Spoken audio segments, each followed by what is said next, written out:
วิธีเปลี่ยนรูปเอกสารให้กลายมาเป็นไฟล์เอกสารมีขั้นตอนแนวใดไปติดตามนำกันเด้อขั้นตอนทำอิฐแม่นเข้ามา Google Chrome ซึ่งว่าเราจะต้องได้ใส่สัญญาณเนาะจ้ะเนาะใส่สัญญาณซึ่งว่า Google Chrome นั้นโดยทั่วไปก็ถือว่าเราได้นำใช้ในการสอบข้อมูลข่าวสารเนาะในการเขียนบทนั้นเนาะเขียนบทจบสั้นก็ดีเนาะเขียนตำราเรียบเรียงเอกสารต่างๆเนาะเพิ่มตำราอื่นๆเนาะก็ถือว่าได้มีการพิมพ์จำนวนวงหลายเนาะจำนวนวงหลาย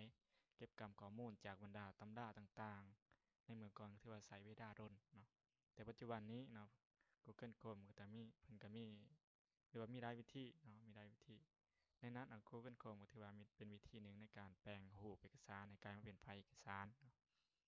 เราเข้ามา Google Chrome แล้วเนาะเข้ามา Google Chrome แล้วก็เข้ามาแอป Google เนาะแอป Google ที่ว่าเป็น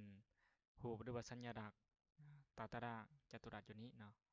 หลังจากนั้นคลิกซ้ายใส่บาทหนึ่งคลิกใส่บาทหนึ่งเนาะคลิกซ้ายแล้วเข้ามาสัญลักษณ์ไลน์เนาะสัญลักษณ์ไลน์คลิกซ้ายใส่บาทหนึ่ง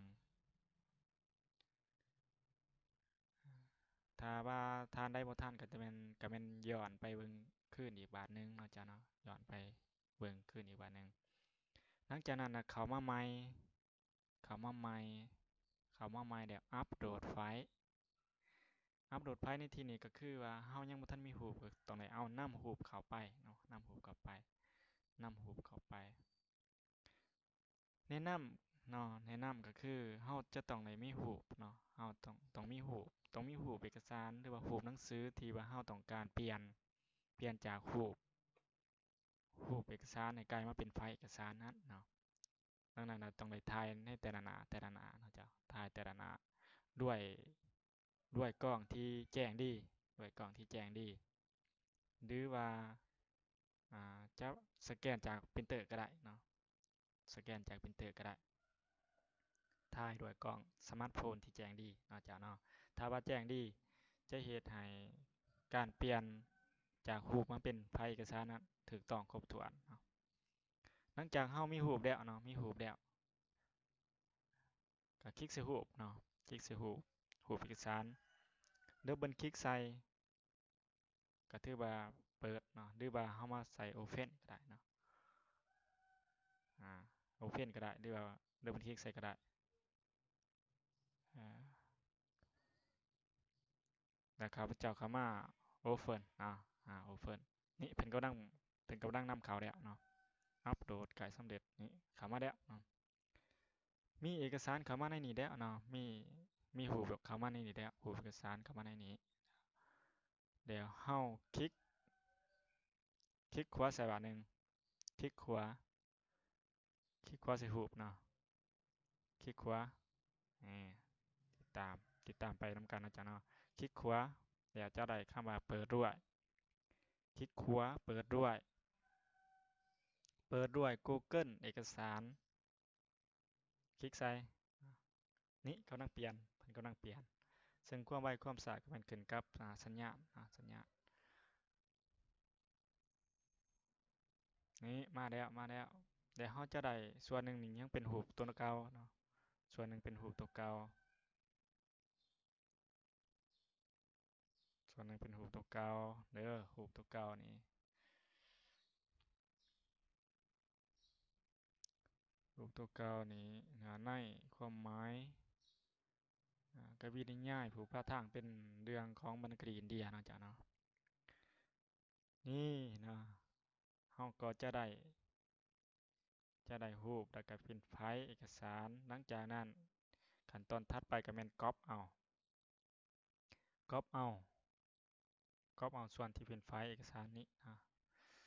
Ctrl V Copy เอาเนาะเดี๋ยวครับเจ้าจะโค้ดลงไว้ก่อนนะโค้ดลงไว้เดี๋ยวจะมาบ้างใส่ Microsoft Word เนาะมาบ้างใส่ Microsoft Word เปลี่ยนฟอนต์ขนาดจะมาฟัดเสร็จทีนี้น่าจะเนาะจะมาบ้างเสร็จทีนี้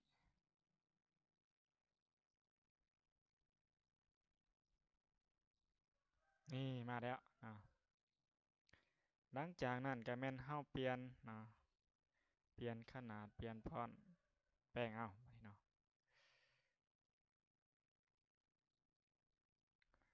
ส่วนที่ว่ามันขาดมันเหลือลบทิปเนาะ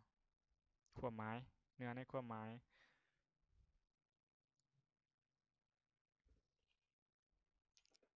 ได้มาแล้วก็แปลงเอาเนาะแปลงเอาซึ่งว่าความถูกต้องจากตัวเก่าเนาะสู่ตัวใหม่จะมีเปอร์เซ็นต์สูงหรือน้อยอ่านั่นมันขึ้นกับความละเอียดของความละเอียดของรูปที่เราถ่ายเนาะเจ้าเนาะรูปที่เราถ่ายว่าเราถ่ายสำไรเนาะหลังจากนั้นก็แปลงเอาเนาะแปลงเอาก็ถือว่าสำเร็จเอาได้นี่เนาะถือว่าสำเร็จขั้นตอนในการขั้นตอนในการเปลี่ยนจากรูปมาเป็นไฟล์เอกสารถือว่าสำเร็จเอาได้นี่เนาะแล้วมาเบิ่งความถูกต้องมันสำไรเนาะนำมาได้ง่ายผู้พาทางนี่เนาะเป็นบทประพันธ์ที่โดดเด่นอันลับหนึ่งนะเปลี่ยนเอาตัวนี้เนาะลับหนึ่งลับหนึ่งนี่เนาะเปลี่ยนเอาในจำนวนนี่ขาดในจำนวนบทประพันธ์ของทานนี่รวินทรนาถทรากุลรมัญญานานเนาะรมัญญานานรมานะนี่บางนั้นก็ขาดหายไปเนื้อในความหมายนี่ต้องเปลี่ยนนะที่ผลเด่นของนวนิยายเรื่องนี้แมนแสดงถึงนี่แมนเขาจะต้องไปเบิ่งในต้นฉบับว่ามันถูกต้องสำใดเนาะมันแปลงตามนั้นเนาะนี่ถือว่าสำเร็จขั้นตอนถัดไปก็แมนเขาเซฟหรือว่าบ่เซฟละเนาะเซฟไปเลยนี่เนาะเซฟแอดอ่านี่เนาะก็ถือว่าสำเร็จไปเนาะสำเร็จในการแปลงจากรูปเนาะในการแปลงจากรูปให้ไม้ให้กลายมาเป็นไฟล์เอกสารเดี๋ยวเราปฏิบัติไปตามขั้นตอนตัวเก่านี้เนาะเรื่อยๆเนาะอ่าเข้ามาใหม่คือเก่าเนาะอัปโหลดไฟล์นำรูปเขาเนาะนำรูปเขานี่เนาะคลิกขวาใส่เปิดด้วย Google เอกสาร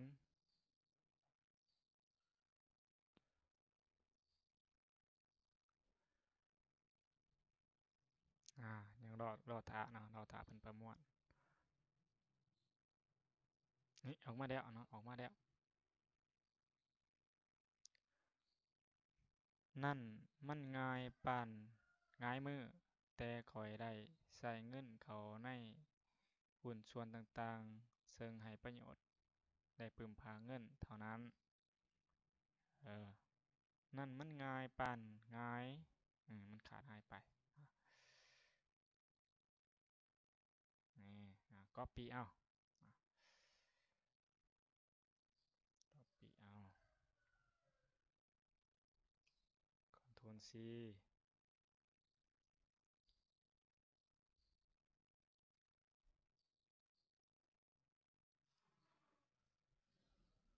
Ctrl C มาบ้างใส่ตัวเก่านี้เนาะไปเรื่อยนี่เนาะแป้งไปคือเก่าอีกเนาะแป้งก็คือเก่า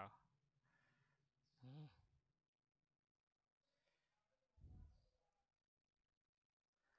ก็ถือว่าปฏิบัติไปเรื่อยๆนะปฏิบัติไปเรื่อยถือว่าความใบ้ความก็ถือว่าสูงเนาะสูงหรือว่าซอยเฮาได้หลายเนาะซอยเฮาได้หลายตัวอย่างว่าสิพิมพ์เรื่องนวนิยายกองพันที่สองนี่เนาะใช้เวลาพิมพ์จักมื้อเนาะใช้เวลาพิมพ์จักมื้อดาถ้าว่าเฮามีตัวช่วยตัวนี้เนาะดาจะใช้เวลาจักมื้อมาคิดเบิ่งนำกันเนาะนั่นน่ะนะถือว่าสามารถช่วยเฮาได้นี่เนาะในเวลาน้อยเดียวเนี่ยเฮาสามารถได้เป็นหน้าหนึ่งสองหน้าเนาะหน้าหนึ่งสองหน้าถือว่าไว้ดังนั้นน่ะการเขียนบทหรือว่าการเขียนตำราต่างๆถือว่าใช้วิธีนี้เข้าช่วยเนาะเข้าช่วยนี้เนาะเข้าช่วยสำหรับคลิปนี้เนาะสำหรับคลิปนี้ก็ถือว่าฝากข้อคิดเล็กๆน้อยๆเนาะแบ่งปันความรู้เนาะแบ่งปันความรู้เล็กๆน้อยๆถ้าว่ามีคุณประโยชน์ก็ถือว่า ช่วยคอมเมนต์หรือว่ามีหยังบ่ถูกต้องก็ขออภัยเนาะช่วยคอมเมนต์หรือว่ากดแชร์ตืมเนาะขอขอบใจที่ติดตามเนาะจ้าสำหรับคลิปนี้ขอขอบใจ